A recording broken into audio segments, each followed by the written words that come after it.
This is 2.2 in your textbook, the derivative. All right, so what we did last time, hopefully, and I realize one lecture, this isn't going to sink in, okay? It's going to take working lots of problems, but hopefully you kind of got what we did last class. What we did last class is we first talked about we could find the slope of a curve by picking 2 points, drawing a line. That line of the 2 points is what kind of line? Secant line, okay? And then we said, well, but I want to get more exact, so I'm going to bring this second point closer and closer and closer to touch this at only 1 point, and as you can see, that's the tangent line. So that's where we're going visually with this, and again, as I mentioned, aspect of it. So what you're doing is you're finding the slope at that point right there. How you're doing it, believe it or not, until it looks linear, because you're getting so close to that point. Well, again, how close? Again, what are you doing, right? And how much error can you do? So this is what you're really doing conceptually, and that's that whole formula that we went through. All right, so this should look familiar. Well, let's say this should look familiar. This is what we did last class, okay? I see at least one person shaking his head yes, so somebody was awake. And so all this is right here is I can write this in many different ways. I can say, well, that's the same thing as y2 minus y1 over x2 minus x1.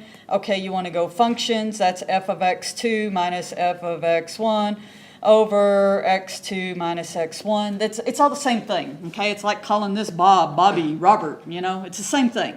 So the only difference is then we said, well, if we were interested in a particular point, okay, like we did one with the Galileo formula, then we could go a distance from that point, which is what we called h. Think of it, they should call it e, right? Because it's error, okay, or your maybe I, interval. And so in other words, this is my distance from that point, and then I'm going to evaluate it at the point and then divide certainly by that interval. The only part that's different here, and hold your booze for those of you that had this in high school, is that little piece called a limit. And oh, it's horrible. That's the nice thing in this class is we don't go deep into limits. I kind of tell you what a limit is. What a limit is you have a, well, I don't like to draw on the board because then you can't see it. We have some kind of function, okay, so say that, and I want to know what's happening at exactly that point right there. And I can approach it from the left, I can approach it from the right, and figure out what is happening. And in this case, you can look at it and say, well, the function's increasing. Well, maybe I want to know how fast it's increasing. And so what a limit does is says, as I let my distance, let's call this distance h, and we can go from either side, as I let that get closer, as I let that get smaller and smaller and smaller and smaller, ultimately as I let it go to 0. And that's what that h arrow to 0 says. I'm making this interval here smaller and smaller and smaller, ultimately letting it go to 0. When I throw this limit in front of here, that's the true definition of the slope. Okay, we said we were doing this, and then we just kind of wrote, well, then just cross out everything with an h in it because that goes to 0, and we're done. Okay, but this is the mathematical way you'll actually see this. This that I keep implying is what's called a derivative. Okay.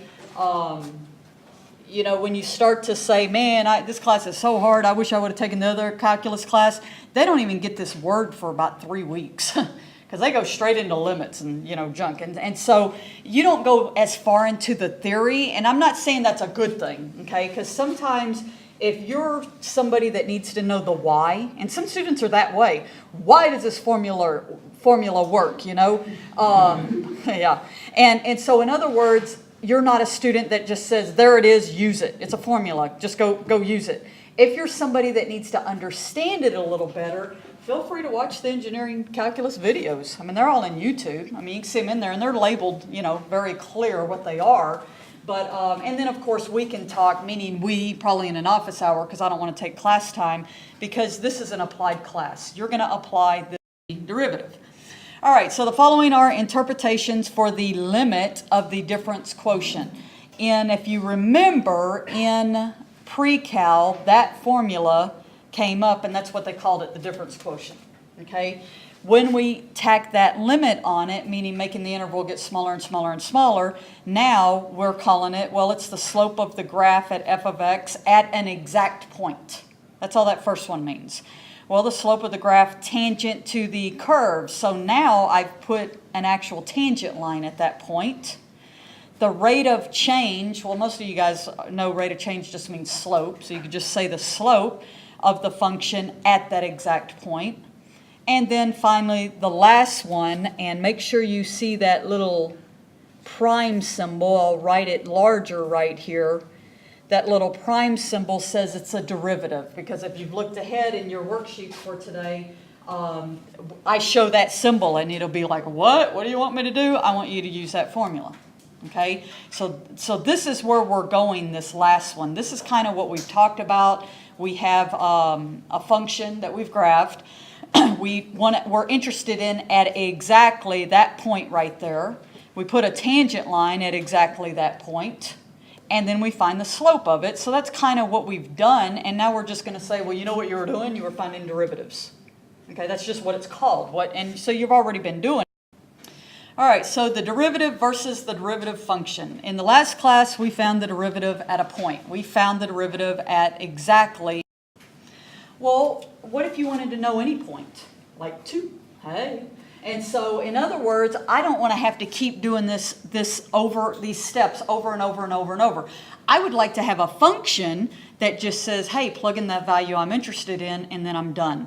And that's why we start with talking about derivatives, okay, the slope, but then we get where we want to know an actual function of the derivative. And so if we come up with this function, what's nice about it again is the function depends on what point you put into it. Okay, so it certainly can take on. All right, so again, define this f prime of x is the instantaneous rate of change of f at x. Instantaneous rate, that means right now, this instant. I want to know what's happening at x right this second. Okay, again, we can't do that, so what do? We make our interval smaller and smaller and smaller, which is our h. This instantaneous rate of change is what's called a derivative. All right, and so here's some of these things you'll see that I take out of your book. The reason I do this is because I don't want to force you to have to buy a book. Of course, these are in Pancho, send me a friend request. Of course, these are in Blackboard. You can get to the textbook, but this way you could have just the slides of the formulas. So again, this is what I've showed you already. I mentioned the first day about trying to learn to read a little bit better in a math book. Ooh, slope, I know that. Ooh, curves. And Raphael's thinking, girls, right? Yeah, okay. I have some function. Doing good so far. I have a point. This is my point, x sub 0. I'm evaluating that point with my function. If you want to get boring, that's my x and y, okay, whatever you want to say it. And so these are the values that I'm plugging in here. Okay, so I have my point, I have my value of my function, and then at the end, I'm going to leave h alone, and at the end, I'm going to let h go to 0. And so this is the true definition of what a derivative is. And so the only thing I did from here to here, I know it's like a magic, right, is I just said, well, I don't want to know that point, I want to know any x. I mean, we said x sub 0 is the point I'm interested in. Well, maybe I'm not very interesting, right? And you don't want my point, you want your point. So x says any x value you could plug in. And notice the only other difference here is I just threw this, instead of putting an m for the slope, I just put f prime x, which is the derivative. Remember I told you the first day of class, I don't know why students struggle in this class, because all you do is find slopes. I was waiting for you to say she's lying. All right, so, but that's all this formula is just simply finding the slope, finding the slope, finding the slope. And of course, provided the limit exists, and we'll kind of get into that of, there are times functions can jump, okay? They can head off to infinity, negative infinity, and so there may be times that this doesn't do you at least learn about the function. All right, every secant line, pick any 2 points, will have the same slope. Okay, you kind of learned that in algebra. If you had a line, it doesn't matter which 2 points you pick. Okay, every secant line passes through a base on a given line, and only one line with a given slope passes through that point. So you pick points down here. It doesn't matter if you have a secant line that slopes. The slope of the tangent line is the limit as the change in x, let me get this where you can see the bottom here, the change in x approaches 0. So again, the change in x, remember, is how close I'm getting, or how far away might be better to say. How is x changing? Can I get 1? No. But I could check at 1.5, this interval right here. But again, maybe that's not good enough, so then I make it closer and closer and closer till finally I get my tangent line on that. All right, so the secant line connecting points at a point you're interested in, okay, where my change in x equals h, the gap, the interval, the error, however you want to say it. Then my x sub naught plus my change in x has this slope. Just another way the textbook writes this that you're going to see to find the slope. Now, notice I said this is the secant line because what you see missing right here is that limit. There's nothing saying that we're going to let this gap go to 0. Okay, we kind of implied it the first class and said, yeah, just cross out the h's and you're done. But what we're saying here is if I'm not doing a limit here, I'm just simply finding 2 points and finding the slope at 2 points, which again, you know, hopefully. And so if I look at this secant line and I say, well, if I have my y equals mx plus b, my normal linear equation, you guys have all learned y equals mx plus b. So I take this function and the point that I'm interested in here, so in other words, where I see x, I'm going to plug in this information, x sub 0, the point I'm interested, plus the gap, plus that b, then minus just this function. If I distribute, okay, meaning multiply that times that, and then I even distribute out this negative. Please do not forget to do that. I see students do that an awful lot. If I distribute this out, then notice what happens. All these things are canceling out. This cancels out, and I'm just left with the slope. So what this is, as you're sitting there staring and going, what? This is theory. This is like, okay, I'm going to prove to you that this is nothing more than a slope formula. How can I prove it to you? Take a linear function. What's the slope of this function? M. So if I prove this, that means I plug this into this formula and I get to the end. If I say this is the formula to find the slope, then I should end up with M. Would I ask you to redo this? Of course not. This is theory for some of you guys, and I throw a little bit in there, for some of you guys that want to prove that that's all we're doing is we're finding slopes. All right, a constant function is flat and has a slope. You can use the word interchangeably, slope and derivative equal to 0. Okay, you know that that is a 0 slope. Well, that means the derivative 0.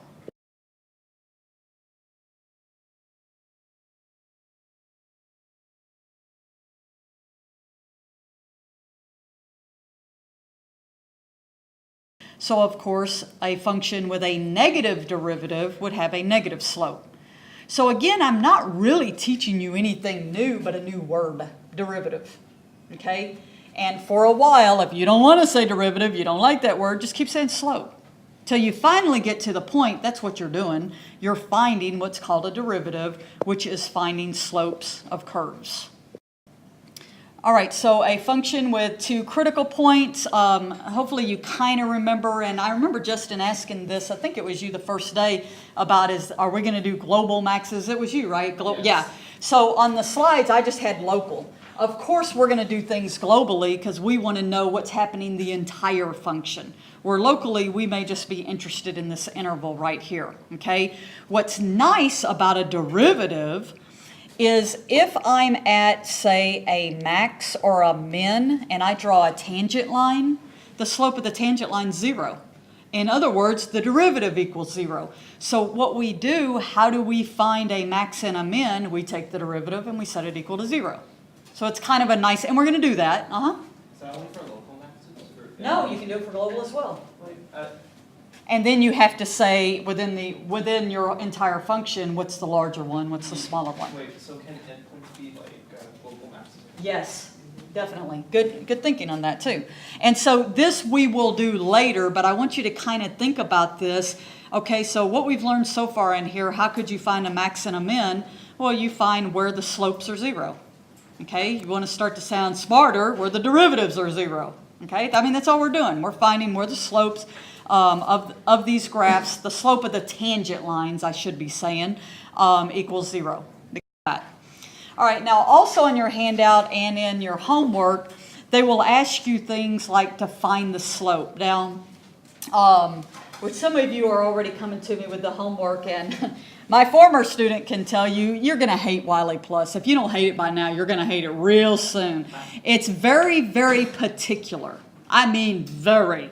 And some of you might say, yeah, I used my math lab in pre-cal. Oh, my math lab was wonderful. You want to go back and marry my math lab after you deal with Wiley Plus. It's, I mean, and things are like, okay, so I want to find the slope, say, right here. Well, think of how you would find a slope. Well, I probably would pick 2 points, okay, on the graph, and I'm not doing that here. I'm just saying if I had to, I would pick 2 points, and then I would find the slope of those 2 points. Well, what 2 points do you pick? Wiley Plus knows, but they don't tell you. So as I mentioned before, don't panic over homework, and, you know, they already threw out the H word, you know, when's homework due? I don't know. I think I have due dates, don't I? Certainly it's not today. 19th. The 19th, yeah, we figured out, well, we didn't figure out why I picked that day. It's a Friday, that's a Friday. No clue. Yeah, so if you need a little bit more time, because that's, 15 days from now, I'm not in a big rush. I would like towards the end of this month, everybody be up with the homework, okay? And a lot of that has to do with, and I don't know if anybody in here still can't get into Wiley Plus. If you can't, see me after class. A lot of that is some of you still aren't in there. And so I kind of watch to see who's actually in Wiley Plus. If you're in there and you got nothing else to do the homework. I mean, I probably want to stay up with me. I'm going over 2.2, so now you can do 2.2 homework, okay, if I remember to add it in there. All right, so anyway, if I'm looking at each of these values in here, and notice this says f prime of where x is -1 equals 2. Well, f prime of -1 says if I'm at x equals -1, and this is another thing I hate about Wiley, is where are the lines? Are they yelly? She's like posting on my timeline. And so sometimes they're these lines and sometimes they mean in the middle. So it's very confusing. So in other words, but when you see f prime of -1 equals 2, what that means, f prime is a derivative. A derivative is a slope. So at x equals -1, the slope is 2. Well, if I look at it, that looks reasonable because it's increasing. So reasonable meaning positive. The number 2 may be meaningless to me. And so what I can do is I can look at each of these, okay, and I say, well, this one through a whole bunch of these. This is negative. This slope is on. But as I'm finding these, okay, so if I'm at 0, notice that I'm starting to go down negative. And don't worry about the numbers yet, okay? Just worry about the signs. So positive, it's still moving down. You can see it's getting more negative, okay? Of course, it's starting to turn, but it's still negative.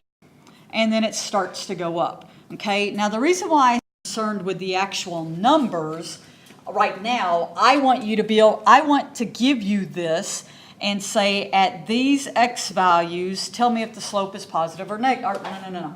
At those values, tell me if the derivative is positive or negative. And the reason I want to say it that way is to see, am I getting through to you? Oh, she's just saying the slopes, okay?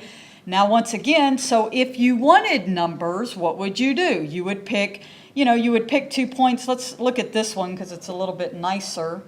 Get a color you can see. And if I wanted to know at exactly that point right there, well, I would pick a point close to it. Now, I didn't even get on the function, did I? I would pick another point that's close to it. For me, on a quiz, how close? So I can just pick something close to it. For Wiley Plus, sometimes they will tell you, sometimes they won't. As I mentioned before, If you get to your second attempt and you just can't get it, then either come to my office, or if you don't even want to do that, just work it out. Say, I know how to do this. It's just I can't do it Wiley Plus's way, and give it to me on paper and I'll give you credit for it. Okay? Don't let Wiley Plus.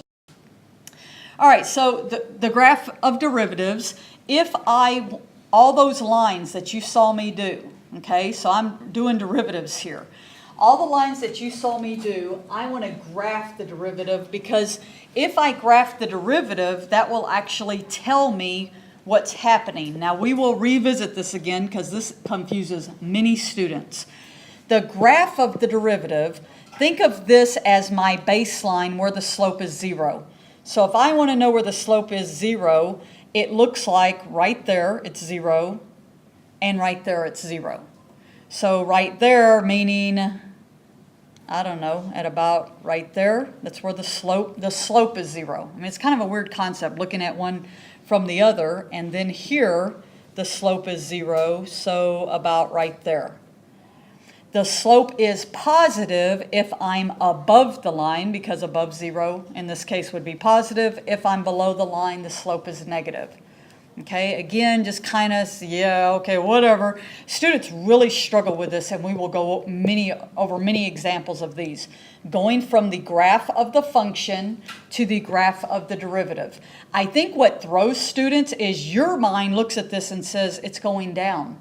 But it's in the positive. This up here is positive slope. This down here is a negative slope. So from this 0 to this 0, the function's decreasing. Well, yeah, it looks like it. I can see that. Okay? So we'll go through a little practice where you will actually graph the derivative as well. Are you going to be looking at second derivatives? At what? Second derivatives? Yes. I don't think this class is third, but yes, definitely second derivatives, yes. All right, so if I look at something, let's look at another one. If I look at what I do is, okay, here is my function, and let's just call these the graph of my slopes. They're my derivatives. What I do is I first, right away, find my zeros. And let's say I said to graph this, and you don't see the graph on the right. So what I do is I find these values here, and I go plot those points, because this is where the slope equals 0. Then I don't have to be real particular. I say, oh, it's increasing, so I have to be up here in the positive. It's starting to go to 0, and then it decreases, so I need to be in the negative. Okay? It's starting to turn. This doesn't mean a 0 slope. This means it's getting less negative because it's starting to go back positive again. Okay? Which, as you can see, that's what's happening if you get actual values, and that's what helps more, is getting actual values and plotting them. And then after I hit this 0, I start to increase, so I'm back in the positive side. Okay? It starts to turn again, so it's getting less positive, and then it goes back to 0. Okay? Kind of just mull over that. I think it helps to do an exact plotting, a bunch of, in other words, what's the slope here? What's the slope here? What's the slope here? Plotting points, and then you just connect the dots, and it becomes a little bit more clearer. This is probably one of the areas students struggle the most. All right, so again, we want to find the formula for the derivative. Now, I know many of you have had this in high school, so you already know this, but let's say we want to guess. I don't like that big old bad f of x sub 0 plus h minus f of x sub 0 over h. I don't like that. So what I would like to do is I want to know, is there a shortcut? Again, those of you that took this in high school, yes. I mean, that's what's so nice about this class is you guys get to jump to shortcuts real quick. Let's say I don't know the shortcut. So let's try some values. Let's find the slope at 3 different x values. Why am I saying slope? Because these are all derivatives. You say slope, I say derivative, you say derivative, I say slope. In other words, they mean the same thing. This says I want to know what the slope of that function is, the slope at x equals 1. I also want to know at x equals 2. In other words, I want to know what's going on, I don't know, at 1 o'clock, 2 o'clock, 3 o'clock. Okay, pretend these are times for this function. What I do, and this is good practice of the theory side of it, because we do jump to the shortcuts, what I do is I say, well, I want to know at exactly 1 what's happening. I've been telling you all along, you can't do it. You cannot get it exactly 1. Well, you can get close. How close? I don't know. How about 1.001? It's pretty close, right? And so what I do is this, again, is my H value. This is my value of interest, okay, my X sub 0. You would see it called in the formula. And then, of course, here's my H value. From this piece to this piece, and unfortunately you have to do this once on a test. You don't get to jump straight to the shortcuts. Going from here to here causes students the most trouble. In fact, my engineering calculus, they asked me to go over it again, so let me know if this makes sense. And you'll tell us like what is our like possible Yes, I would tell you your error, yeah. And so what most students are okay with, if I said f of x equals x squared, find f of 1, what do? Plug in 1. And so most students are good with that. If I said the same thing and I said f of 1 plus 0.001, what do?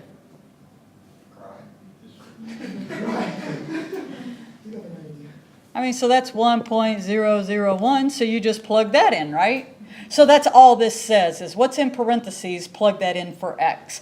This is a nice formula because there's only one variable here. I could have went crazy and put some more things, and then everywhere you see an x, you have to plug that in. So, okay, so I plugged it in and I got 2, okay? Whoop-de-doo. Yeah, Justin? Do we always have to use for H.001? No, and that's what he was asking. Would I tell you? Maybe. Oh. Maybe everybody but you. All right, so I got the slope. And again, let's say this. What did I find? I have a function, x squared. Hey, I know what that looks like. It looks like that. If I look at x equals 1, let's pretend it's right there, and I put a point in a tangent line, pretend I actually hit the function, right there, I'm saying the slope of that line is 2. That's what that means, okay? And you've got to get that part down, and we'll get to the math part later, but you got to get the concept of it. The next one, let's do f prime of 2. First, before we look at all this junk, again, what does this mean? This says I have x squared. Now I'm at x equals 2, and you would expect by looking at it that it's going faster, right? And so you would expect if I put a point right there and I draw a tangent line, my slope's going to be greater than that one. And it is. Okay, well, let's see what I did. I give you, again, the value for h. All you did was plug in 2.001 squared. Why are you squaring it? Because that's your function. Okay, plugging that in. Then you plugged in 2 squared, and then you put all this in your calculator and you get... Let's do it again. Let's do it for 3. So if I plug in at x equals 3, again, my 0.001, I get 6. By looking at this function, and high school calculus students don't answer, do you see what's going on here? Can you kind of visualize how by this, in other words, I'm trying to teach you, I don't want to do all that crap, I want to do a shortcut. There's a shortcut way, aha! And so what hopefully you're, again, is this suggests that the derivative is 2x, because if I want to find at 1, well, that would be 2. If I want to find it at 2x, that would be 4. If I want to find it at 3, that would be 6, and that works. In other words, this is finding a pattern, basically. Could you find a function that patterns this? Well, again, those of you that took calculus in high school can see right away this 2x. What you learn later is you bring that 2 down and you subtract 1 from the exponent. The power rule, okay, which is something we do maybe next, pretty soon. That'll be coming up. So in other words, this is just a shortcut way. The nice thing for those of you that know it, on the first test, are you going to have to do this way for me? Well, of course you have to, because my teachers made me suffer through this crap. You got to suffer through it. But those of you that know the shortcut would be able to check your answers very quickly. Those of you that know the shortcut, guess what? The quiz for tonight's football game, have I asked you to show me any work? No. So use your shortcut. I mean, if you really know those shortcuts, you can use the shortcut and find the answer for the football game for the quiz tonight, okay? But those of you that actually have to take a quiz may have to go through all the steps, Question, how many decimal places do we have to do by 87. Be careful of that because Wiley normally will tell you Well, for your tests or like quizzes? 87. No. I don't know.